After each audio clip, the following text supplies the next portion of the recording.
ایک اور حدیث میں حضرت ابو ہریرہ سے روایت ہے کہ رسول اللہ صلی اللہ علیہ وسلم نے ارشاد فرمایا بنی اسرائیل کا ملکی انتظام ان کے انبیاء کرتے تھے، جب بھی کوئی نبی فوت ہو جاتا تو اس کا قائم مقام دوسرا نبی ہو جاتا، اور بے شک میرے بعد کوئی نبی نہیں آئے گا۔ اب ان کا یہ سلسلہ تھا کیونکہ بنی اسرائیل ایک ایسی قوم ہے جہاں پر اللہ تعالیٰ نے پے در پے بہت سارے انبیاء کرام کو 80,000 سے بھی زیادہ میرے خیال سے، بلکہ اس سے بھی زیادہ انبیاء کرام، کیونکہ قرآن پاک میں 24 یا 22 انبیاء کرام کے بارے میں تفصیلاً بتایا گیا ہے۔ اگر میری انفارمیشن شاید تھوڑی غلط ہو تو میں معافی چاہتی ہوں اس بارے میں، لیکن جو انبیاء کرام ہیں اتنے زیادہ نہیں ہے، کیونکہ 1,24,000 انبیاء آئے ہیں، ایک وقت میں 10 15 انبیاء کرام بھی تشریف لائے ہیں۔ تو بنی اسرائیل کیونکہ وہ قوم تھی جس کو آپ قرآن مجید میں دیکھیں گے کہ اللہ پاک نے بار بار تنبیہاً ان سے بات کی ہے کہ اے بنی اسرائیل، اے بنی اسرائیل، اے بنی اسرائیل والو، بنی اسرائیل والو سدھر جاؤ، سدھر جاؤ، لیکن وہ ابھی تک نہیں سدھرے۔ وہ یہودی وہی ہیں جنہوں نے انبیاء کرام، اتنے انبیاء کرام کے اترنے کے باوجود بھی ان پر ایمان نہیں لاتے تھے، اور ان کو طرح طرح کی ایذا اور پریشانیاں دیتے تھے۔ ٹھیک ہے، پہلے یہ ان کے وہاں پر زیادہ نبی اتارے جاتے تھے۔ اب اس دفعہ کیا ہوا کہ عربوں میں نبی آیا، ٹھیک ہے، کیونکہ یہ دعا مانگی تھی حضرت ابراہیم علیہ السلام نے کہ یا اللہ مجھے میری یہاں سے عرب میں سے کوئی نبی عطا فرما جو اطاعت کرے، ان ساری چیزوں کو لے کر چلے اور تیرے دین کو پھیلانے کا سبب بنے۔ تو اب بنی اسرائیل والوں کے پیٹ میں درد ہو گیا، انہوں نے کہا یہ نہ حضرت جبرائیل علیہ امین کو نعوذ باللہ غلط فہمی لگی ہے، انہوں نے نبی ہمیں بھیجنا تھا، یہ انہوں نے عرب میں بھیج دیا ہے، یہ تو نبی ہمارے، تو ہم نہیں مانتے ان کو، نعوذ باللہ۔ آپ صلی اللہ علیہ وسلم کو انہوں نے تب سے انکار کیا، وہ دجال ہیں، دجالی فتنہ، دجالی پیروکار ہیں۔ تو یہ بنی اسرائیل کا جو ملکی انتظام تھا نا، وہ کیا کرتے تھے، ایک انبیاء کے بعد جو اگلا بچہ ان کا ہوگا وہ انبیاء ہوگا، اور ایسا ہی ہوتا تھا۔ اکثر انبیاء کی اولاد ہی انبیاء بنتی تھی، نبی بنتی تھی، لیکن کیونکہ آپ صلی اللہ علیہ وسلم آخری نبی تھے، ان کے بعد کڑی ختم ہو چکی تھی یا آخری تھے نبوت کے سلسلے کی، تو ان کے جتنے بھی بیٹے اللہ پاک نے ان کو عطا کیے، جن میں حضرت ابراہیم اور حضرت قاسم ہیں، ان کو اللہ پاک نے دنیا سے اٹھا لیا، ان کا انتقال ہو گیا، کیونکہ اس سلسلے کو ختم ہونا تھا۔ ان کی شکل میں اولاد کی جب آپ کو بات کی جاتی تھی، آصف علیہ السلام کو لوگ، عرب کے لوگ طعنہ زنی کرتے تھے آصف علیہ السلام کو کہ تمہیں اللہ نے بے اولاد رکھا ہے، یعنی ان کے نزدیک بیٹوں کا ہونا اولاد والا ہونا تھا۔ یعنی آپ صلی اللہ علیہ وسلم کی بیٹی حضرت فاطمہ تھی، حضرت رقیہ، حضرت کلثوم بھی تھیں، لیکن کیونکہ بیٹے نہیں تھے، بیٹے فوت ہو چکے تھے، تو لوگ ان کو باتیں کیا کرتے تھے آپ صلی اللہ علیہ وسلم کو۔ تو اللہ پاک نے سورہ کوثر کی شکل میں آپ کے لیے یہ سورت اتاری اور آپ کو تسلی دی کہ آپ کا دشمن بے نام و نشان ہوگا، ہم نے آپ کو کثرت دی اولاد میں، اور وہ کثرت کس شکل میں تھی؟ ان کی بیٹی حضرت فاطمہ الزہرا سلام علیہ کے اگر آپ دیکھیں بیٹے ہیں امام حسن اور امام حسین، تو ان کی شکل میں ان کو کثرت عطا کی گئی آپ صلی اللہ علیہ وسلم کو کہ یہ آپ کے بیٹے ہیں، ٹھیک ہے، آپ ان کو بیٹا کہیں۔ اور بنی اسرائیل کی وہ والی روایت بھی ختم ہو گئی کہ نواسوں کو تو نہیں نہ نبی بنایا جاتا تھا۔ تو اس طرح آپ صلی اللہ علیہ وسلم کے دل کو ٹھنڈک بھی، آنکھوں کی ٹھنڈک بھی مل گئی، ان کو بیٹے بھی مل گئے واپس، اور نبوت کے سلسلے پر بھی آنچ کوئی نہیں آئی۔ اب حضرت یہاں پر لکھا ہے کہ جبیر بن مطعم رضی اللہ عنہ جو روایت کرتے ہیں، نبی صلی اللہ علیہ وسلم نے ارشاد فرمایا ہے، یہ ہے صحیح البخاری 3532 حدیث، میرے کئی نام ہیں، یہ بہت امپورٹنٹ حدیث ہے، اس میں آپ کو جتنے نام آپ صلی اللہ علیہ وسلم کے سننے کو ملیں گے آپ نے سب یاد کرنے ہیں۔ بہت امپورٹنٹ کوشچن ہے، یہ بڑا کوشچن بھی آ سکتا ہے اور یہ چھوٹا بھی آ سکتا ہے۔ میرے کئی نام ہیں، میں محمد ہوں اور میں احمد ہوں، میں ماہی مٹانے والا ہوں، اللہ میرے سبب سے کفر کو مٹائے گا۔ آپ نے نہ صرف معنی یاد کرنے، نام یاد کرنے ہیں، اس کا مطلب بھی یاد کرنا ہے، جیسے ماہی کا مطلب مٹانے والا، کفر کو مٹائے گا، اور کس چیز کو مٹانے والا؟ کفر کو مٹانے والا۔ اور میں حاشر جمع کرنے والا ہوں، کس چیز کو جمع کرنے والا؟ لوگ میرے قدموں پر اٹھائے جائیں گے، یعنی اللہ کے دین پر لوگوں کو ایک جگہ اکٹھا کرنے والا ہوں۔ میں عاقب، یعنی میری امت جو ہوگی نا، میرے ایک کہنے پر میری امت اٹھائی جائے گی کہ آپ صلی اللہ علیہ وسلم کی امت آئے، ان کی امت تشریف لائے میدان حشر میں، تو پھر سب ایک جگہ ان کے قدموں سے آپ صلی اللہ علیہ وسلم کے اٹھائے جائیں گے۔ میں عاقب ہوں، یعنی آخر میں آنے والا ہوں، یعنی سلسلہ نبوت کی آخری کڑی ہوں، اس سے یہ مراد ہے، جس کے بعد کوئی نبی نہیں آئے گا۔ تو آپ نے کتنے نام اس میں دیکھے؟ محمد، احمد، ماہی اور حاشر، عاقب۔ تو یہ آپ نے 5 نام ود میننگ اچھے سے یاد کرنے ہیں۔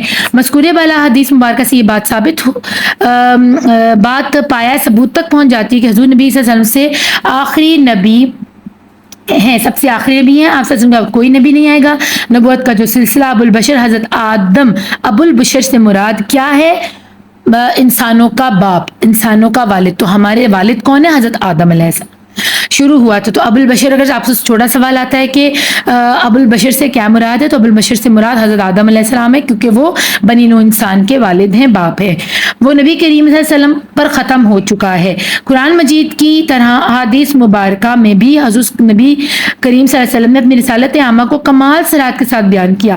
آپ نے مختلف مثالوں کے ذریعے خاتم النبیین کے معنی کو بلیغ انداز سے واضح فرمایا اور نبوت کو ایک محل سے تشبیہ دے کر خود کو محل کی آخری اینٹ سے تشبیہ دی۔ اگر آپ سے پوچھا جاتا ہے کہ مثال کیا دی آپ نے، تو آپ نے وہی مثال سنانی ہے کہ نبوت کو محل اور خود کو نبوت کے محل کی آخری اینٹ قرار دیا ہے، ایسے تشبیہ دی ہے۔ کثر نبوت مکمل ہو چکا، یعنی نبوت کا محل مکمل ہو گیا، آپ کسی پیغمبر کے آنے کی کوئی گنجائش نہیں۔ آپ نے احادیث مبارکہ میں خاتم النبیین کی صراحت لا نبی بعدی کے الفاظ کے ذریعے، یعنی میرے بعد کوئی نبی نہیں آئے گا، بار بار کلیئرلی کوئی یہ نہیں کہہ سکتا کہ آپ صلی اللہ علیہ وسلم کی زبان سے، ہم زبان مبارک سے نہیں سنا، ہم نے قرآن میں تو پڑھا لیکن آپ صلی اللہ علیہ وسلم سے کبھی سنا۔ تو آپ صلی اللہ علیہ وسلم تو اٹھتے بیٹھتے یہ بات صحابہ کرام کو بار بار فرماتے تھے، لا نبی بعدی، لا نبی بعدی، کہ میرے بعد کوئی نبی نہیں آئے گا۔ تو یہ آپ نے کیا کرنا ہے، حدیث مبارکہ کے یہ الفاظ بھی یاد کرنے ہیں، لا نبی بعدی، اگر آپ اس کو اسی طرح ایز اٹ از عربی میں یاد کر سکتے ہو تو۔ ہر قسم کی نبوت کے امکان کی مکمل نفی فرما دی اس طرح، کیونکہ اس کا لفظ کہاں سے شروع ہو رہا ہے؟ لا، لا مینز نہیں، نبی بعدی نہیں، نبی آئے گا میرے بعد، نہیں آئے گا کوئی نبی میرے بعد۔ اسی طرح صلی اللہ علیہ وسلم نے اپنے بعد نبوت کا جھوٹا دعوے کرنے والوں کی پیشن گوئی بھی کی ہے، پیش کی خبر بھی دی ہے، فیوچر پریڈکشن بھی کی ہے، امت کو بروقت اس فتنے سے خبردار بھی کیا ہے کہ یہ آئیں گے، لوگ آئیں گے اور کہیں گے جھوٹے نبی بن کر آئیں گے، تو آپ نے نہیں ماننا۔ میری امت کو یہ میں بتا کر جا رہا ہوں کہ وہ کبھی یہ نہ مانے کہ کوئی میرے بعد آنے والا ہے۔ چنانچہ صلی اللہ علیہ وسلم کے بعد نبوت کا دعویٰ کرنے والے اور اس کو ماننے والے دائرہ اسلام سے خارج، اور جو بھی مانیں گے وہ دائرہ اسلام سے خارج۔ اسی طرح صحابہ کرام رضوان اللہ علیہ اجمعین اور تابعین، تابعین کون ہوتے ہیں؟ صحابہ کے بعد آنے والے۔ صحابہ کون ہیں؟ جن کو آپ صلی اللہ علیہ وسلم سے ڈائریکٹ تعلیمات ملی اور آپ صلی اللہ علیہ وسلم کی صحبت نصیب ہوئی ہے، آپ صلی اللہ علیہ وسلم کے پاس بیٹھنا نصیب ہوا ہے، ان کی زیارت نصیب ہوئی ہے۔ اور تابعین کون ہیں؟ جو صحابہ کرام سے آپ صلی اللہ علیہ وسلم کی باتیں جنہوں نے سنی ہیں، ان کے بعد کا دور، جن کی ملاقات صحابہ کرام سے ہوئی ہے۔ انہوں نے نبی کریم صلی اللہ علیہ وسلم کو خود تو نہیں دیکھا، لیکن صحابہ کرام کیونکہ انہی کے آگے ستارے ہیں، انہی سے منسوب ہیں، تو ان سے جنہوں نے تعلیمات حاصل کی نا صحابہ کرام سے ڈائریکٹ، وہ تابعین کہلاتے ہیں۔ اپنے قول و فعل کے ذریعے نہ صرف عقیدہ ختم نبوت کی حفاظت کی، بلکہ اپنی جانوں کا نذرانہ پیش کر کے اس عقیدت کی فضیلت و اہمیت کو بھی اجاگر کیا۔ اس سے بخوبی اندازہ لگایا جا سکتا ہے کہ صحابہ کرام رضوان اللہ علیہم اجمعین کے دل میں عقیدت ختم نبوت کی عظمت و اہمیت کس قدر اجاگر تھی۔ اس سے ہمیں یہ واضح ہو جاتا ہے کہ اگر کوئی ایسا بندہ آ جاتا ہے فوج لے کر اور کہتا ہے جی میں نبی ہوں، تو آپ کھڑے ہو جائیں، اپنے گھر کے تمام افراد کو لے کر، اپنے ملک کے، اپنے شہر کے لوگوں کو، اور اس کے خلاف اعلان جنگ کریں، کیونکہ یہ مثالیں ہمیں ملتی ہیں آپ صلی اللہ علیہ وسلم کے دنیا کے جانے کے بعد۔ صحابہ کرام اور تابعین جو ہیں اور تبع تابعین جو ہیں، ان میں یہ مثالیں ملتی ہیں کہ انہوں نے اعلان جنگ کیا ہے ایسے جھوٹے کذابوں کے سامنے، ان کے مقابلے میں، ان کے خلاف۔ اب ایک مثال یہاں پر انہوں نے ایک واقعہ بیان کیا حضرت ابوبکر صدیق رضی اللہ عنہ کے دور کیا، اس کو آپ نے بہت اچھے سے یاد کرنا ہے، اپنے الفاظ میں بھی آپ لکھ سکتے ہیں، لیکن ترتیب کو ذہن میں رکھ کر لکھیے گا، ترتیب آگے پیچھے مت کیجیے گا۔ عقیدہ ختم نبوت کی اہمیت کا اندازہ اس بات سے بھی بخوبی لگایا جا سکتا ہے کہ جب حضرت ابوبکر صدیق کے دور میں مسلمہ قذاب نے نبوت کا جھوٹا دعویٰ کیا، تو حضرت ابوبکر صدیق اور صحابہ کرام رضوان اللہ علیہ اجمعین اس بات پر باقاعدہ اجماع ہوئے، جمع ہوئے، اکٹھا ہوئے، میٹنگ ہوئی ان کی، ٹھیک ہے، کہ نبوت کا جھوٹا دعویٰ کرنا والا جو ہے نا مرتد ہے، وہ دین سے خارج ہے، دار اسلام سے خارج ہے، وہ کافر ہے، دجال ہے۔ اس مقصد کے لیے پہلی جنگ جو سیدنا سید اکبر رضی اللہ عنہ کے عہد خلافت میں، جیسے ہی عہد خلافت سٹارٹ ہوتا ہے، پہلے خلیفہ بنتے ہیں، پہلی جنگ جو لڑی گئی ہے وہ اسی جھوٹے دعوے دار مسلمہ قذاب مردود مرتد کے خلاف لڑی گئی، جس کو کہاں لڑا گیا؟ وہ جنگ یمامہ کے جگہ پر لڑی گئی۔ علاقہ کون سا تھا؟ یمامہ، ٹھیک ہے، وہ جو ٹیریٹری تھی وہ یمامہ تھی۔ اس ایک جنگ میں شہید ہونے والے جو صحابہ اور تابعین ہیں ان کی تعداد 1200 ہے، جن میں 700 تو حافظ قرآن ہے۔ تو یہ ترتیب اور یہ باتیں ان میں سے ایک کی کمی بھی قابل قبول نہیں ہوگی ڈیورنگ دا پیپر اگر یہ کوشچن آتا ہے. آپ لکھیں گے کہ حضرت ابوبکر صدیق کے دور خلافت میں ایک جھوٹا نبوت کا دعویٰ دار مسلمہ قذاب آیا جس کو حضرت ابوبکر صدیق اور صحابہ کرام اور تابعین نے مرتد قرار دیا اور اس کے خلاف اعلان جنگ فرمایا. یہ جنگ یمامہ کے مقام پر لڑی گئی جس میں 1200 صحابہ اور تابعین نے شرکت کی. اب ان میں سے شہید یہ سارے ہی ہو گئے, 1200 کے 1200 شہید ہو رہے ہیں, جام شہادت نوش فرمایا اس جنگ میں. اور ان 1200 شہداء میں 700 شہید جو تھے وہ حافظ قرآن بھی ہیں. اور آپ دیکھیں کہ حافظ قرآن تو دنیا میں بھی جنتی, آخر میں بھی جنتی, اور اوپر ان کو اور درجہ مل گیا شہادت کا, اور پھر ختم نبوت کے وجہ سے جہاد کرنے کا بھی. تو کتنی ساری برکات سمیٹ لی ان شہیدوں نے اپنے نام کی. ماشاءاللہ, اللہ ہمیں بھی توفیق دے.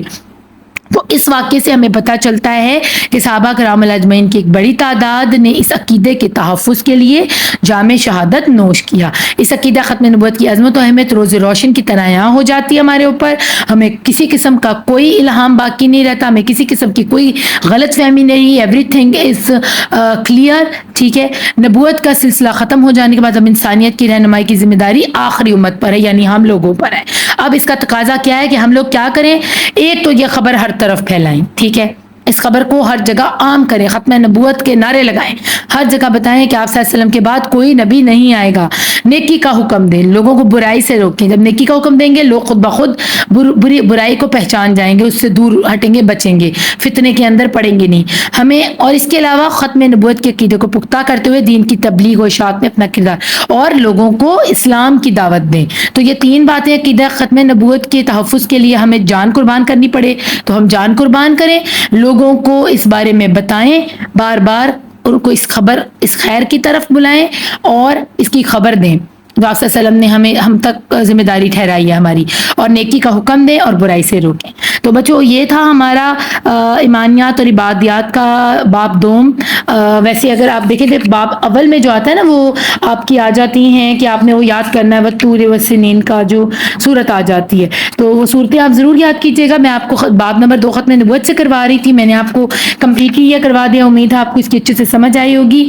سوال جواب جو ہیں اس میں آپ سلسلہ نبوت کی مثال کس طرح دی جا سکتی ہے, پیچھے میں نے آپ کو ساری اس کی امپورٹنٹ باتیں بتا دی ہیں, وہ آپ نے اچھے سے یاد کرنی ہے. جس نے بھی میرا یہ لیکچر اچھے سے سنا ہوگا he will surely succeed in his exams and she will obtain انشاءاللہ full marks, کیونکہ میں نے کوئی چیز اس میں رہنے نہیں دی. آپ نے یہ سارے سوال اچھے سے کر لینے ہیں. ختم نبوت سے کیا مراد ہے اور اس کی ایک آیت لکھیں, پھر 2 حدیث لکھیں, میں نے آپ کو بتا دیا ہے. پھر حدیث مبارک کی روشنی نبی کے نام بیان کریں, یہ بھی میں نے آپ کو بتا دیا ہے. نبی کریم نے ختم نبوت کی کیا مثال بیان فرمائی, مثال کیا بیان فرمائی, وہی محل والی. ٹھیک ہے, کہ قصر نبوت ہے اور میں اس کی آخری ہوں, تو یہ آپ نے مثال بتانی ہے محل والی. اور اس کے بعد حضرت ابوبکر صدیق قرآن و سنت کی روشنی میں عقیدہ ختم نبوت کی اہمیت لکھیں. تو اہمیت میں آپ نے اگین وہی سوال جو میں نے شروع میں بتایا ہے, وہی اہمیت لکھنے کے بعد آپ نے ایک آیت اور 2 حدیث کا ترجمہ کر دینا ہے.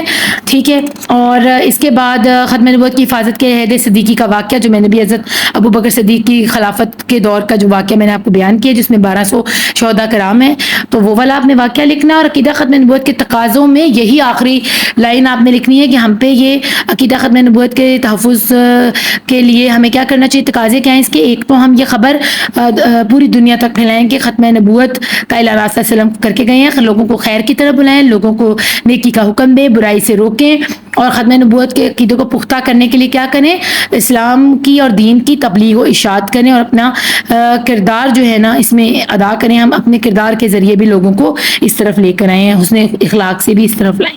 تو یہ تھا بچوں ہمارا چیپٹر ایمان و عبادیات کا دوم, ختم نبوت, عقیدہ ختم نبوت. امید ہے آپ کو اس کی اچھے سے سمجھ آئے گی. اپنا خوب خیال رکھیے گا. Thank you for watching. اللہ نگہبان.